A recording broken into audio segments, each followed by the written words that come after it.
दिनै 8 मार्च जोङो मुलुगावनो सारा मुलुगावनो दिनैनि 8 मार्चखौ मुलुगनां आइजो सान महरै फालिबोबाय थादों। दिनै बे फालिनायनि गेजेरजोंनो जोङो नैबे कक्राझुलि दख'रानि सिङाव थानाय अदालबारि गामियाव बेयाव खुंफुंनो लागासिनो।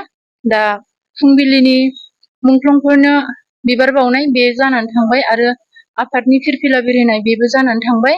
दा जोङो आइजोफोरनि सायाव माखासे सांग्रांथि मेल जे समाजाव जाबाय थानाय गाज्रि जाथायफोर, संसार न'खर जाखानानै गावनि गथ' गथाय गारनानै मालाय हौवाजों बा मालाय जाथिजों खारफालांनानै आलाय सिलाय जाहैनाय, बा आरो गावनि गथ' गथायफोरखौ दैदेनलांनायाव फेलें जानांनाय गथ' गथायफ्रा ड्राग्स गान्जा बायदिसिना बेफोराव गफबनानै थानाय आरो समाजारि बिजोङाव बायदिसिना नाबां जाबां रिल्स भिडिअ बनायनानै हगारनानै समाज गुबुंले खालामनाय। दा जोङो नैबेफोरनि सायाव दिनै गुवारै सावरायगोन होननानै हाबाफारियाव बेखौबो लादों आरो।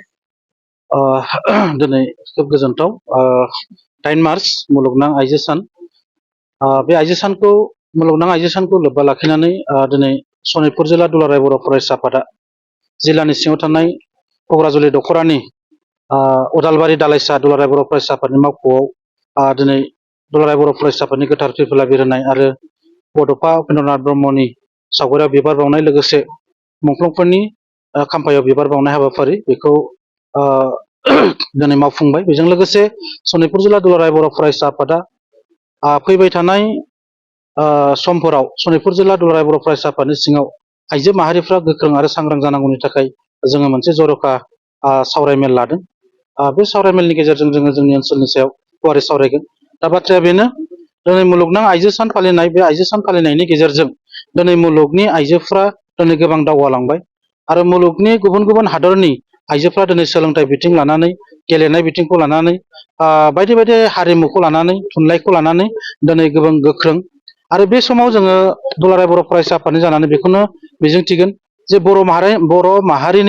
बर' हारिनि आइजोफोराबो जाहाथे समानै बेबायदि जौगाथाय एबा सोलोंथाइ फारसे मोनफ्रोमबो बिथिङाव जाहाथे जौगानाय लाबोनो हायो, जों बेखौ दुलाराय बर' फरायसा आफादा मिजिंथिदों। दा जोङो सनितपुर जिल्ला दुलाराय बर' फरायसा आफादनि जानानै बेखौनो खावलायगोन जे जिल्लानि सिङाव थानाय मोनफ्रोमबो गामिनि आइजोफोरा सांग्रां जानांगोन। जोंनि मोनफ्रोमबो गामिनि लाइमोन सेंग्रा सिख्लाफोरनि जि मोनसे फरायनाय बिथिंनि जे थासारि दोहौ, बेखौ जोङो लाबोनांगोन।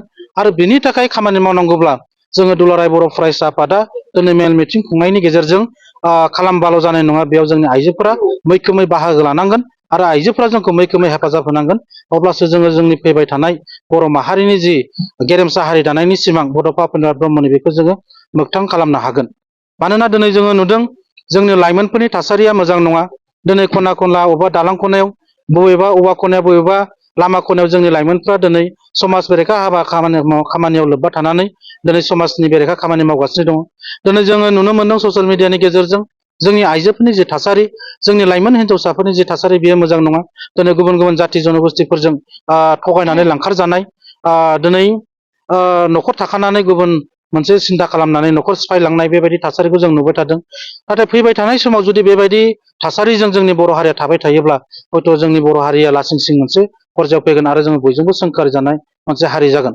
दा बेखायनो जोङो दुलाराय बर' फरायसा आफाद जानानै जोङो खुनु कमप्रमाइस गैयालासे बिनि सायाव एबसुआ खामानि मावनो थांखि लादों। आरो दिनै बेखौनो जोङो थांखि लानायनि गेजेरजों फैबाय थानाय समाव जोङो सनितपुर जिल्लानि मोनफ्रोमबो गामियाव हाबनानै जोंनि आइजोफोरखौ जोङो सांग्रांथि होगोन, जोंनि लाइमोनफोरखौ जोङो सांग्रांथि होगोन आरो बिनि सायाव गोख्रोङै समाजखान्थि, समाज बेब'स्थाखौ जों थिग खालामनो थाखाय जोङो खावलायगोन।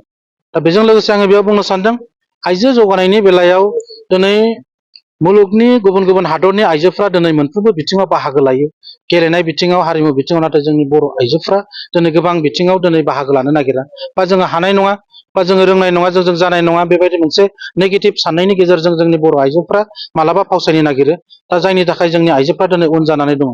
दा दिनै नैबे मुलुगनां आइजो साननि गेजेरजों जों खावलायगोन, जेरावनोखि मुलुगनि आइजोफ्रा दिनै आइलाफोरजों समान मोनथायनि बाथ्रा बुंदों, मोनफ्रोमबो बिथिङाव समान समान मोनथाय आइजोफ्रा मोननांगौनि बाथ्रा बुंदों। दिनै जुदि मोनफ्रोमबो बिथिङाव समान समान जोङो जौगानांगौब्ला समान समान खामानि मावनांगौब्ला बा जोङो मोन्थायखौ जुदि जों समान आइजोफोरा मोननांगौ जायोब्ला दिनै आइजोफोरा सोलोंथाइ बिथिङाव खामानि मावनांगोन आरो आइजोफोरा गोख्रों जानांगोन।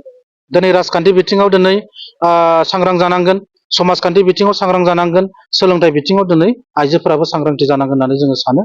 दा बेखायनो सनितपुर जिल्ला एबसुनि जानानै आं खावलायगोन गासैबो मुलुगनि आइजोफोरनि गेजेराव जोंनि बर'फोरनि आइजोआबो जाहाथे मोनसे गोख्रों हारिनि आइजो बेबायदि मोनसे सिनायथि जाहाथे होयो। जोंनि बर'नि गाननाय जोमनाय, दानाय लुनाय, हाबा हारिमु बेखौ फारफ्रोमबो बिथिङाव जाहाथे जौगासारनाय लाबोयो आरो मोनफ्रोमबो हाबा हारिमुखौ जाहाथे बोखांफिननानै जोंनि आइजोफोरा जाहाथे जोंनि समाज बेब'स्थाखौ थिग खालामो आरो रांखान्थि बेब'स्थाखौ थिग खालामो। जों बेखौ जिल्ला एबसु जानानै आसा खालामदों।